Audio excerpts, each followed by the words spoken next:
They say when a woman walks into the forest alone, she's either chasing a ghost or keeping a promise. This one, she wasn't afraid of what waited. She'd been waiting too. This is a tale woven with courage, fueled by desperation and shadowed by disappointment.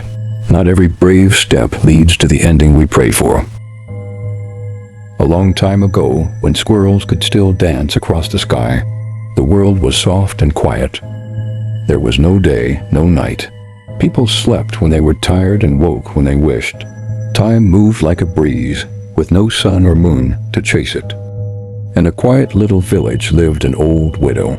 She had many servants, plenty of animals, and more than enough food to eat.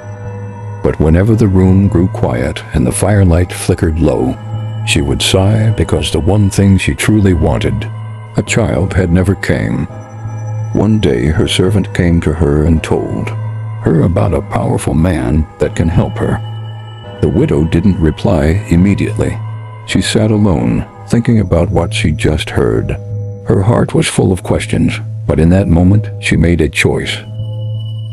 She tied her wrapper, took her walking stick, and walked alone into the cold, misty forest. After a long while, she came to a quiet clearing where smoke floated through the air. And there, sitting in the middle of it all, was the dibia, an old man surrounded by charms, bones, and strange smells. He looked into her tired eyes and spoke in a voice that sounded like wind and fire mixed together. "When you reach the land of spirits, do not follow the sound of drums," he said. "Only go when you hear soft ringing. That is when it's safe." The old widow walked deeper and deeper into the forest. The trees grew taller, and the branches looked older, like they had seen many secrets. The air was so quiet it almost felt like it was holding its breath. She found a spot to rest and stayed there for a very long time. For long, she listened.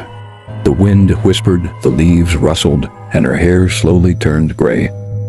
Her hands grew tired, but she stayed, just as the dibia had told her. Then the forest changed.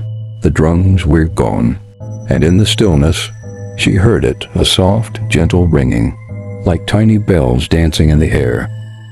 The soft ringing danced through the trees, and the widow followed it. It led her into a strange place, a place where the mist glowed and the trees whispered in strange voices. This was no place for ordinary people. In the heart of that glowing land, she saw him, Ekwensu, the trickster god. He didn't shout or smile, but the way he stood made the wind feel sharp and the earth feel quiet. He pointed to the distance where ghostly children floated like smoke.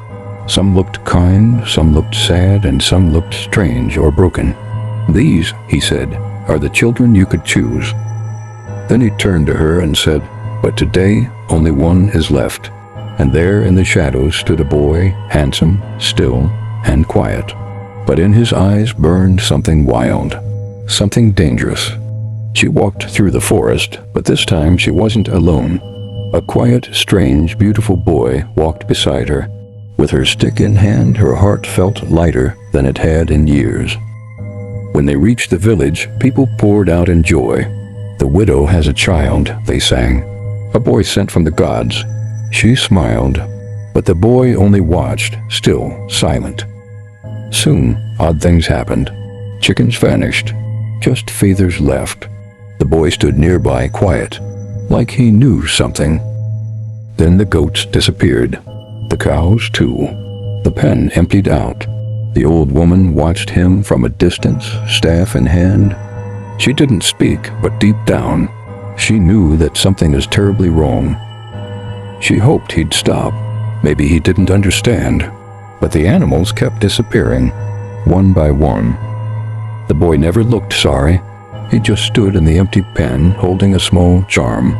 The helpless widow watched, full of questions she couldn't ask. Whispers spread. Doors stayed shut. Mothers clutched children. Even dogs avoided him.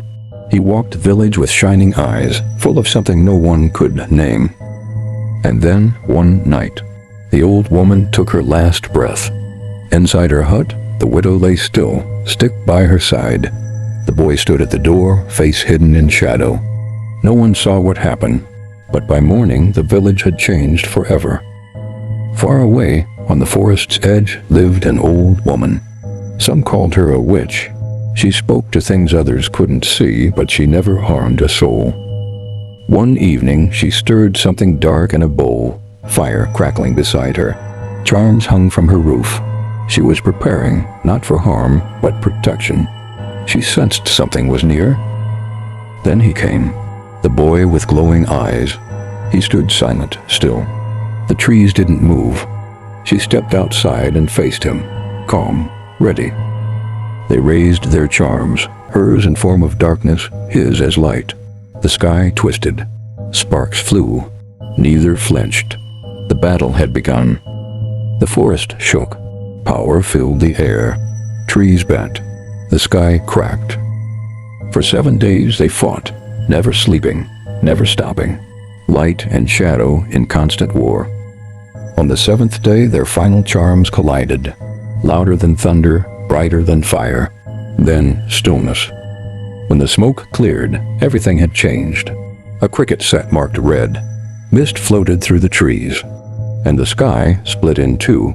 One side bright like day, the other dark and starry. And that is how day and night began.